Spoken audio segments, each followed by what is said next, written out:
This is episode 9 of the RJM Classic Motorcycles podcast. For this week's quick piece of advice, we'll be telling you the first thing you should do after having your fuel tank painted. But for the main body of the show, we're talking about tyres, and we're also joined by a special guest. I should start by saying we were just about to record this week's episode, and then we got a visit from star of episode 6, our dear friend Jeremy. So why don't you start off by telling us what you're doing here? I am the bringer of the mince pies because it is the festive season. And you returned a box that you borrowed from us, of course. Indeed, I did. It was weighing heavily upon my mind. This It was box weighing looking heavily upon my mind as well. I wanted that bloody box. I thought you did. I felt the call. I'm thinking, where have they all gone? I bought all those 64-litre boxes. And Jeremy's got got it. one. And he's one short. So this week we're going to, and we still are going to talk about tyres, but Jeremy... We'll do our very best. So it's a slightly overly casual atmosphere, I feel sorry. today. Sorry, But it's my fault. So Jeremy, feel free to jump in at any point you want if you've got anything to say on the subject of tyres. Ray, to start off with, tell us about your history involved with tyres and some problems you've had. Well, yeah, I mean, I, like everybody else, tended to assume that tyres were black and round and there it started and finished. But pretty early on, comparatively early on in my motorcycling career, things weren't what they seemed. Firstly, I had the requirement to get a new rear tyre for my SR500, and what they actually put on the rim for me was a Avon Speedmaster Mark II 400 by 18, which was exactly the right size and a suitable tyre, albeit, as anybody who's ever looked at a safety mileage Mark II will know, it looks fairly pedestrian and doesn't look like it will go around corners, but it's nowhere near as bad as that. But what I noticed is that the retailer had tried to lineage out a stamping on the side of the carcass that said remold quality. So essentially I'd paid top money and got something less than. So that sort of stuck in my mind. The next time I really ended up with tyre problems was after the first year of riding with the Classic Racing Motorcycle Club in a parade ride mode. With my original A65, which was conventionally rimmed 19 front, 19 rear, and on which I was using on the back Roadrunner Universal 4.10 by 19, and on the front was using a 350/19 F2 Roadrunner, which was the sticky high performance rib, which you haven't been able to buy for years. And I had a great season and no real tyre problems and no real grip issues. And all season long, all the old sweats were saying to me, you want to get some decent rubber on that. You want to get some decent rubber on that. So over the winter, I changed the rim size at the back to 18 to give me a better choice of rear boots and put on a pair of Avon Super Venoms, which were the hot number at the time and specified track compound. Well, it was only not until partway through the first practice session at the season opener at Snetterton, when the front end almost washed out completely on me going through Corrams in the dry, that I realised I had not got track compound tyres. Now, I didn't have a lot of money to spare back then, and I'd spent my money on tyres, and I had to suffer with those poxy things for an entire season. But it did highlight to me that in the world of tyres, all is not necessarily what it seems. I think you talking about the front end washing out on you there is good a reason as any to talk a bit about tyres and safety and when they're worn out. Now, there are some things that are obvious in terms of cracking in the sidewall and tread depth, things that we all know about, but they can be affected by things that we don't necessarily see, such as ultraviolet light. Well, yes. You can eventually see cracking on sidewalls of tyres as a result of ultraviolet light, but long before that happens, the compound itself hardens off. So you've got what appears to be a perfectly serviceable tyre with plenty of tread, and it's not until you fall on your bum you realise there's no grip left. I think it's worth pointing out at this stage that if more people had a clear understanding of what the date codes mean on the side of tyres. Yeah. I see this a lot from a friend of mine who sends me copies of emails of pictures of wheels that he's taking off bikes for customers, and he always takes a photograph of the date code and That's gives the important. client the actual date and says, Yeah. that's how old your tyres are. Yeah. You may wish to consider. Yeah. Yeah. Yeah. Good point. Good point. Yeah, I mean, it's important to know what the numbers mean. Even the number that you see on the side of a tyre telling you not what the tyre pressure is supposed to be, but what the maximum you can inflate it to before it's going to explode is going to be. And if you don't know that, you don't know it. Maybe I'll just round off the age thing by saying that, you know, if your bike is stored in a darkened garage, then even the ultraviolet light is not going to get to it, and you won't get a clue by the appearance of the tyre that it is aging. So, you know, again, you need at the very, very least, you know, not to be using a set of tyres that's more than 10 years old. Since we're talking numbers anyway, tyre pressures is another one of those that's covered in much witchcraft, myth and mythology. It's not always as simple as doing what the book tells you, is it, Ray? Well, no, you can't, essentially, because although certainly in our market we are using a lot of what are traditional style tyres, and even some that have been directly manufactured from the same moulds for 20, 30, 40 years, the fact is that their internal construction and the compounds that they're made of are entirely different, and therefore the pressures, you know, if you're expecting to use recommended tyre pressures in a 40 or a 50-year-old rider's handbook, absolutely forget it. I mean, for most solos of the order of the type of thing that we deal with, 28 front, 30 rear is a good starting point, and, you know, you can investigate from there. And don't forget that, you know, if your bike is equipped with fixed luggage, if you've got lots of stuff in your panniers, if you're carrying a pillion rider, all of these things make a difference. And also, and something which I try to avoid doing, if you've got a carrier on the back with a fair amount of weight on it, not only are you adding weight to the back of the bike, you're actually reducing weight from the front of the bike, because everything's pivoting around the rear axle. And the further the luggage is back from the rear axle and the more it weighs, the more it's lightening your front end. So you may, in fact, even need to start thinking about reducing pressures there rather than increasing them. We talked about replacing tyres every 10 years, but let's not forget that that's not the only thing that lives on the wheel rim. You've, of course, got inner tubes and rim tapes. And I haven't told you this yet, Jeremy, but recently I was replacing, it was just the inner tubes, actually. It was a Norton Commando. The guy bought some new inner tubes, said he didn't know what the inner tubes in it were like, replaced these. And so I've removed the tyre and the inner tubes and wrapped around the front wheel rim is, well, it was a few layers of electrical tape on top, and underneath that several layers of what looked to be masking tape.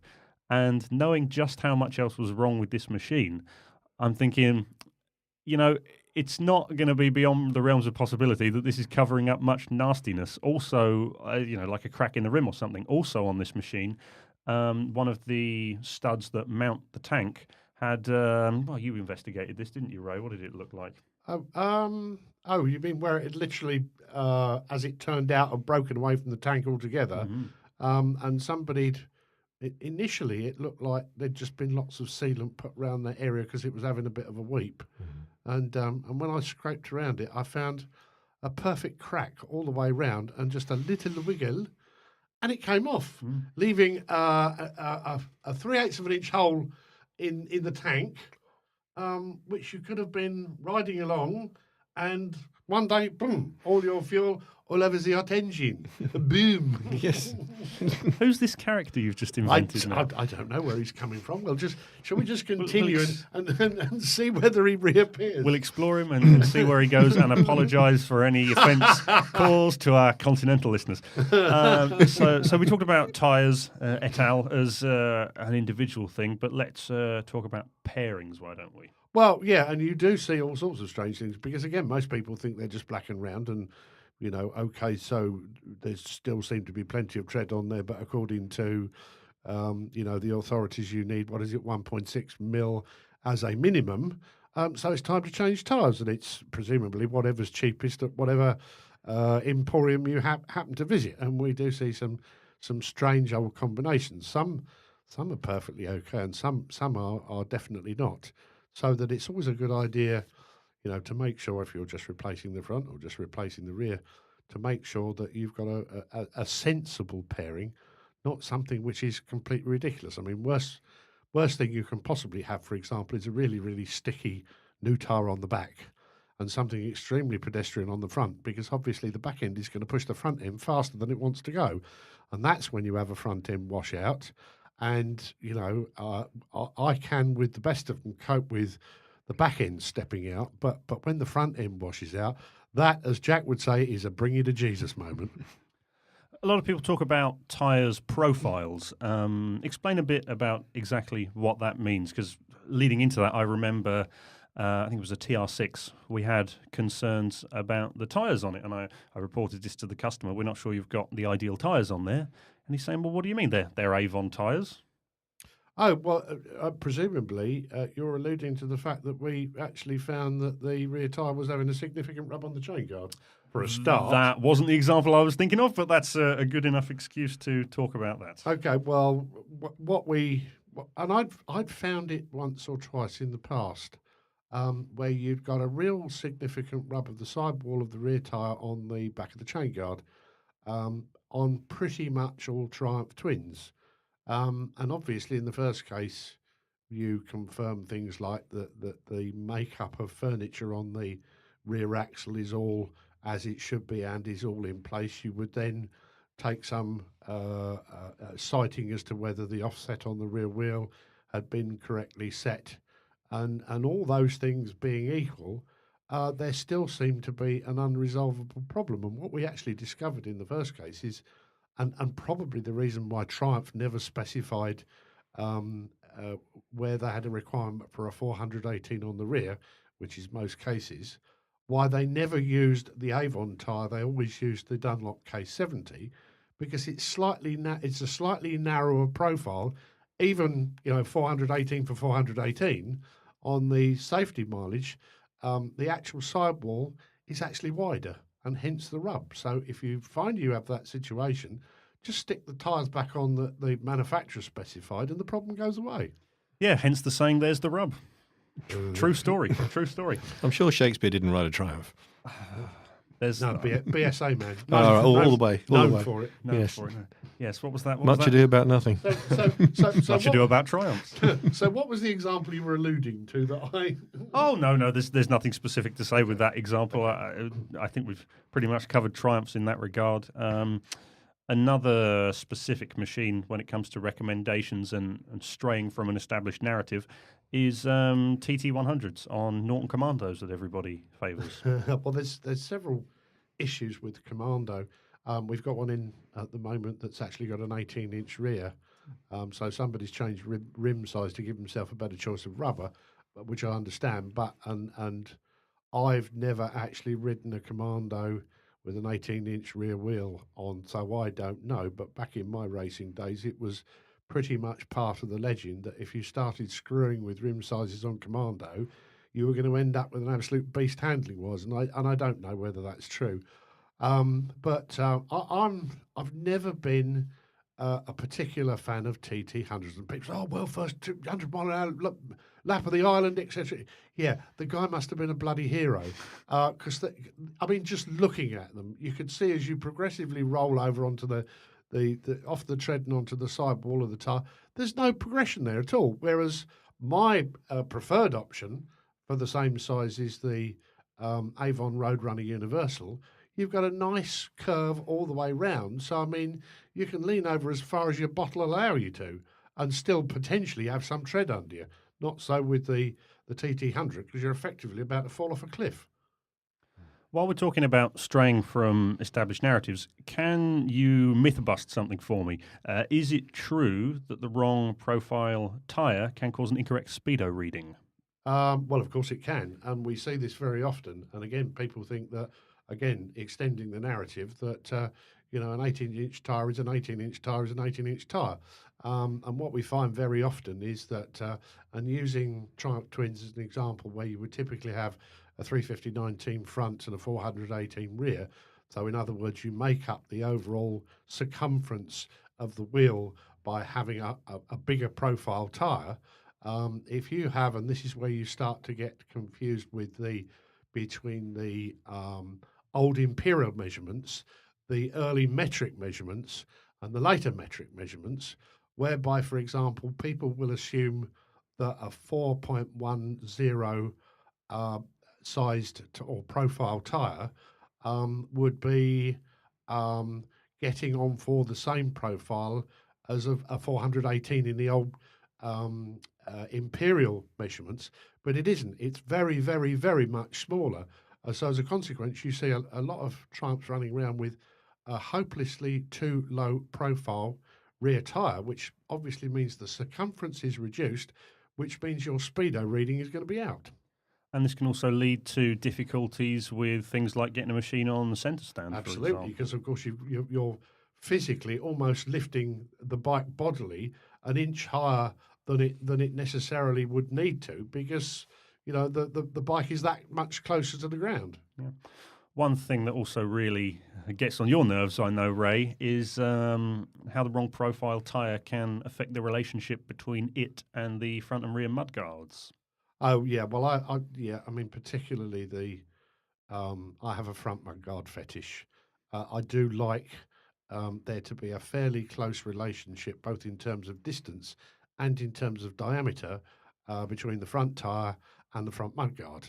And so often you see them where they're pinched, so that if you've got too smaller diameter mudguard for the actual tyre, it looks like somebody's wearing a crash helmet that doesn't quite fit. It's too small.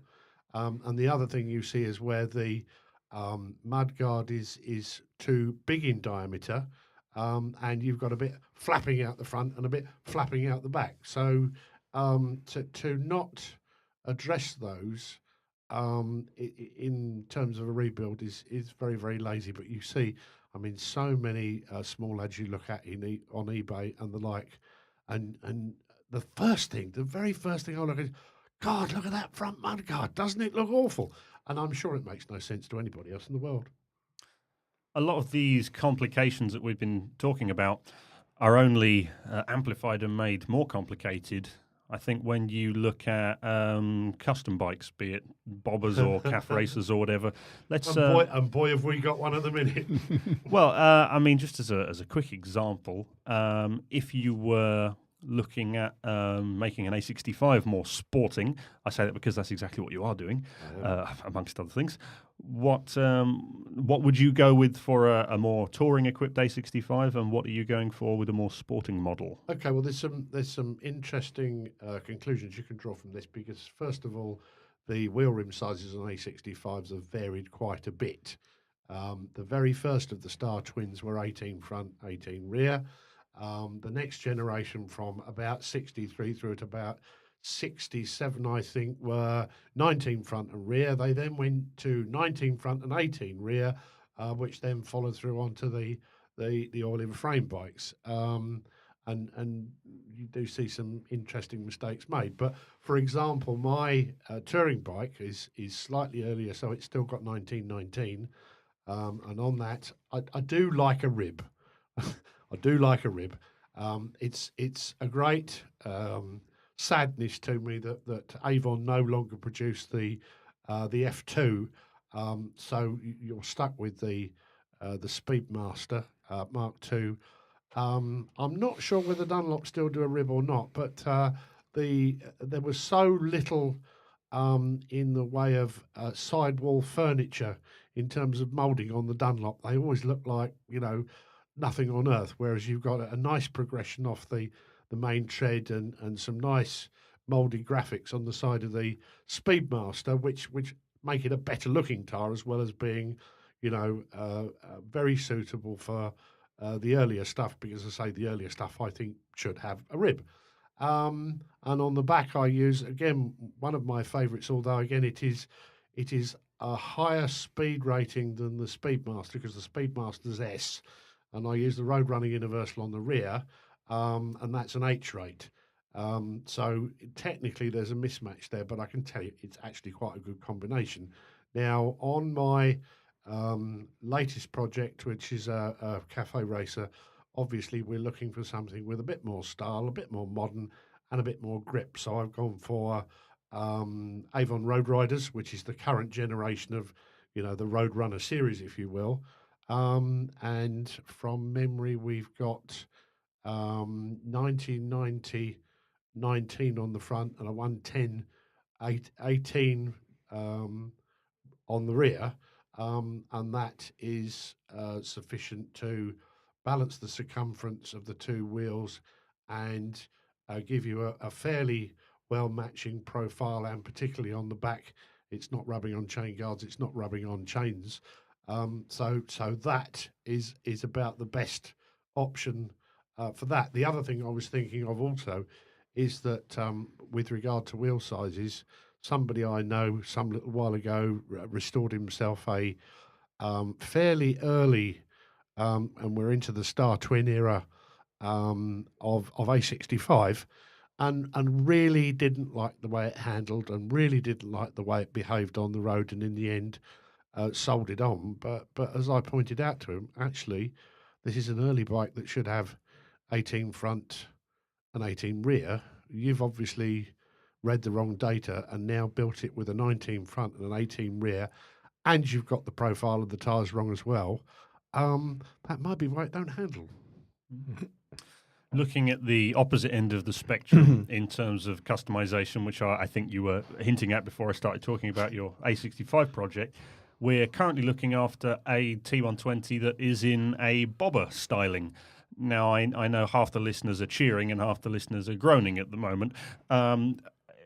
It's not the sort of thing we're normally involved with. No, but he's a good customer, and we had to help out. It's essentially a home constructed bike, which of its genre and of its persuasion is very stylish. But of course, in the same way as when you start building cafe racers, the moment you alter anything from the standard specification, you start getting all other knock-on effects that you've then got to deal with. And in this case, well, first of all, we had to get the front wheel to actually sit in the middle of the front forks, as opposed to off to one side. And more recently, when it came to setting the wheel alignment, in recent years, we've acquired some laser aligning kit, which is very handy. But if the laser alignment tool is to be believed, you can't actually get the wheel alignment bang on because of the width of the balloon tire on the rear to give you a little bit of suspension, and the fact that the chain's in the way. Yeah, the chain is rubbing on the tire there. Yeah, which is I have seen this before in this circumstance, but just moving off tires on this particular bike for a moment, because you've now got a hardtail and a nice long chain run. What we happened to notice is that the top of the chain run was very, very close to this nice barrel-shaped oil tank, and had obviously given it a swipe or two. And this is, it's only been round the block. It has been MOT'd, mind you, God knows how. And, it's only a thin aluminium tank. And the first time that chain hits that bloody tank in anger, there's going to be half a gallon of oil all over the ground and all over the back tyre. So, as it happens, I thought immediately that the radius of this oil tank was a very close comparison to the curvature of the primary chain tensioner blade on an A65. And in fact, we offered one up, and it's a perfect curvature. Yeah, absolutely. So the solution to the problem will be to bond one of those in a slightly modified form to the bottom of the tank, so it can slap away at it merrily without actually causing a problem. Yeah, I was absolutely overjoyed when you said, "Give me a minute. I think I've got." Offered it up, and I have a whole series of photographs in my head, filed under "may be useful in other applications." And hence the reason why we all need bigger workshops to keep those useful things that might occur. Yeah. One of these days. Yeah. So I suppose rounding off on tyres and more broadly wheels, is there anything interesting to say about wheels and rims specifically, and offsets and things like that? Well, yes. In fact, I think we'll maybe deal with offsets at another time, but specifically how you can change things. And we actually had a bit of a disagreement about this, didn't we? We got this B25 that we were substantially remodelling for an owner, and in fact, essentially producing a lookalike of a bike he'd owned in his teens, which is a lovely thing to be able to do. But again, because I'm a bit of a B25 fan for my sins, and I've had one or two, and I've still got one. With how little miles on it? Not done 7,000 from new yet. Not bad, not bad. Just saying. Despite what the books tell you about B25 wheel sizes, I say they're all wrong. And this one was as wrong as a wrong thing. And first of all, it had got 18-inch rear with way too small a tyre, as we have already discussed. And two, it had also got an 18 on the front as well. Now, actually, my B25 Proddy Racer had 18 front and rear, but that was deliberate, and that was because it gave me the choice of rubber I wanted. But on this one, again, we've got big gaps between the rear tyre and the rear mudguard, and big gaps between the front mudguard and the front tyre.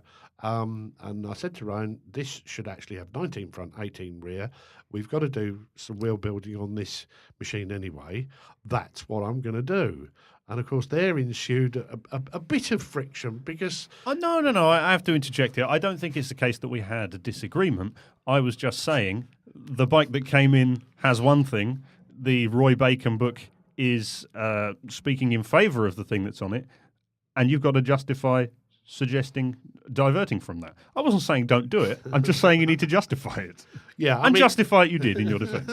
and it worked extremely well, and frankly, it replicated in fact, our own B25, which has that configuration and which had that configuration new. But in none of the manuals, handbooks, or parts lists does it actually confirm that. In fact, the only related model that it actually confirms was configured in that way is actually the TR25W Trophy, which is the badge engineered Triumph version of the Starfire, and that does actually specify what I've also seen on Starfires, what I've got on my own Starfire, and what we built on this one, and it looks so much better, and it handled beautifully. So that's my justification, or my excuse, and I'm sticking to it. Yeah, well, that's everything we'd planned to speak about today. Of course, we have Jeremy here, so I'm going to attempt to put you on the spot quickly, and this can hit the cutting room floor if you'd like it to. Your Thunderbird has been back on the road now for how long? I think it's been coming up for 3 years, isn't it? Oh, as long as that, really. Yeah, it'll be 3 years next April. I think we finished it. Yeah.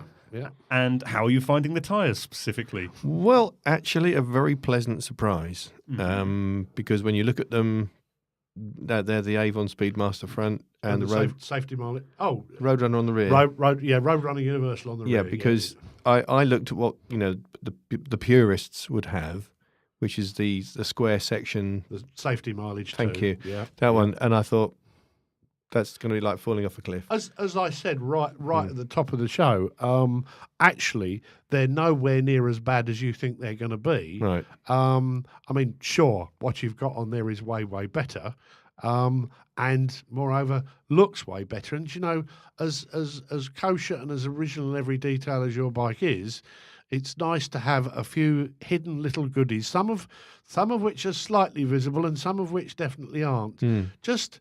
And people will only subliminally get the idea that there may have been some upgrading going on without it slapping their face, and that rear tyre choice, I think, fulfills that role beautifully. But it has for me, and it's proven, out on the road, because I often, when I go out for a whole afternoon or a whole day, and barely stop for a cup of tea, and such is the enjoyment of the actual ride, the handling.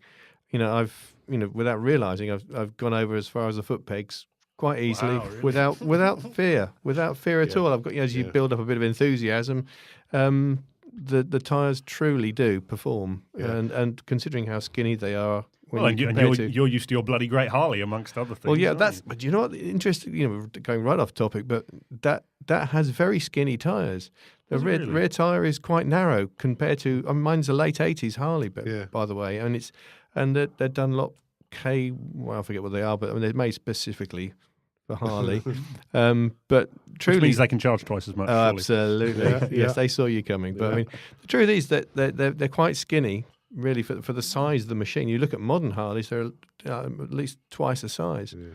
But But you don't find on the because again, as I said, with that combination on the Thunderbird, technically, you've got a better performing rear tire than front tire because your front's S rated and the back is H rated. But you've still found that a good balance, and you don't find the rear tire trying to push the front one offline. not at all, no. Good. But I mean, that is down to, I think, me being the way I ride. Yeah. I go for carrying speed rather than trying to push the thing. So it's to keep it smooth. And let's be honest, 4-speed, you can't rattle up and down the gearbox. You could ride accordingly to the machine. So it's been an absolute dream. Excellent. Yeah. And if you're watching this on YouTube, you can have a look at the first run-up of Jeremy's Thunderbird. I forget what the video's called, but if you're on our channel, you should be able to find it. And Jeremy, they could follow you on Twitter, couldn't they? They could, yes, if I could remember my Twitter handle. I think it's at CPTDM. So it was a play on a word, Carpe Diem. Because you contract carpe. It looks like carpet. So the abbreviation for carpet is CPT. Oh, I was thinking captain. Yeah, it's CPT. CPTDIEM, which if you look quickly, it's Carpe Diem. So someone else had that, so I had to go with someone else. See, there you go. Told you they weren't just black and round. I hope you enjoyed another appearance from Jeremy. I only wish he didn't mention mince pies, as it just illustrates how long it takes us to record and edit a full batch of these. Anyway, let's round things off with a quick piece of general advice. So, as teased earlier in the show, this week's piece of advice is the first thing you should do to a fuel tank after you've had it painted. Ray? Well, it stemmed from long ago when I'd had some local damage to a fuel tank repaired and then an all-over clear coat put on it. And in actual fact, I have a funny feeling we didn't even remove the fuel taps on this occasion, as it was only a local repair, and just literally masked them off. Now, what I wasn't aware of was that we'd actually masked below the level of the fibre washer that went between the tap and the tank.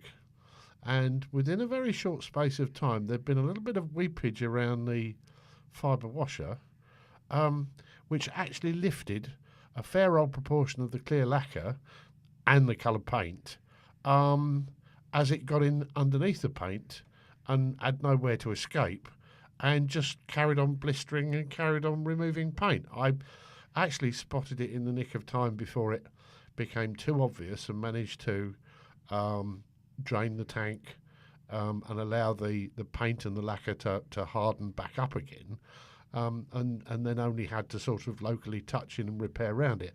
But subsequently saw any number of these sort of events and realised that with modern paints and lacquers, unless you absolutely have a break between where the paint is and where the petrol tap and the sealing washer is, this is ever likely. So as a consequence now, we literally bring the immediate area where the tap connects to back to bare metal before then sealing it up. Yes, normally we just scrape around this area with a modelling knife. We did, of course, have a situation when somebody acquired or instructed us to acquire a brand new fuel tank. I think this was for a 16H Norton. Or it could even have been an A65 now I think of it. No, that's it. It was wasn't it a Rocket Goldie replica tank, but it was going on an A65, something of that nature. Oh, yes. Yeah. Not important anyway. Yeah. It was a newly manufactured tank, and when we looked at those areas, there was a real lumpiness in the material there, and we actually had to get a lawnmower file on it just to literally file them flat, just to ensure that there would be a good seal. So whether or not it's a repainted tank or a brand new tank, or even an older tank, I did it on an older tank the other day just in case, because I'm thinking I'm replacing these fuel taps anyway. If there's been taps in and taps out and suddenly fuel starts working its way in between the paint and the bare metal of the tank, neither myself nor the customer are going to be best pleased with this. So it's just a good practice to do, isn't it? Well, and also you don't know how even if it's going to migrate no further, you don't know how the paint on the tank is going to react as a sealant if there is some moistening around that area, and you might find it literally dissolving and then creating a leak that didn't exist before. So again, back to bare metal, seal it up properly. Well, that's all from us this week. If you like that, you can subscribe on YouTube, iTunes, or wherever you get your podcasts. You can also visit our website, rjmclassic.com, or email me specifically about the podcast at rjmpodcast@gmail.com. Thanks for listening.